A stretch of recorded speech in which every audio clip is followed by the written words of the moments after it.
Chapter 3, Indian Partnership Act 1932. Unit 3, Relation of Partners. Prerequisites. To proceed with this unit, you must have basic knowledge about nature of partnership contract, classification of partnership, and basic essentials of valid contract. Learning objectives. By the end of this unit, you will be familiar with rights, duties, and authorities of partners, acts within implied authorities, act outside implied authority, partner's authority in emergency, liability of a firm and its partners to a third party. Introduction. The acts of partners bind the firm towards the outside world. Likewise, the acts of the firm bind the partners. Therefore, it is imperative that the partners conduct themselves in a very positive, correct, and disciplined manner in carrying out the activities of the firm. The relation of partners of a firm to one another is usually governed by the agreement among them. Such an agreement may be expressed or implied and may vary with the consent of all the partners. When there is no specific agreement or the agreement is silent on certain points, the relation of partners to one another with regard to the rights and duties is governed by Section 9 to Section 17 of the Partnership Act. Acts within the implied authority. After understanding the implied authority of a partner, let us understand the various acts of the partners which are covered within the implied authority.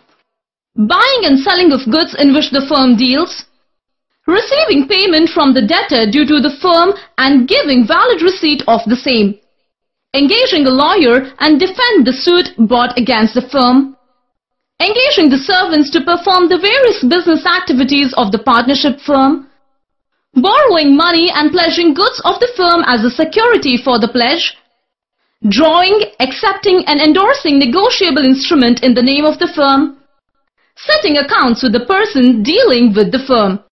Summary. Let us summarize the unit. Any change in fundamental matters like change in nature of business or reconstitution of a firm can be made only with the consent of all the partners. Interest on capital, if provided by an agreement, should be paid only out of the profits.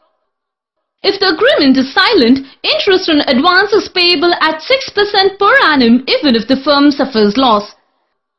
If the partnership deed is silent regarding the share of profit, partners share profits and losses equally. Absolute duties are imposed by law. It cannot be varied by an agreement among the partners. The firm and the other innocent partners shall be liable to the third parties for the fraud caused by the guilty partner, but can recover the loss from the guilty partner. The firm will not be liable to a third party if the third party knew about the restrictions imposed on the partner.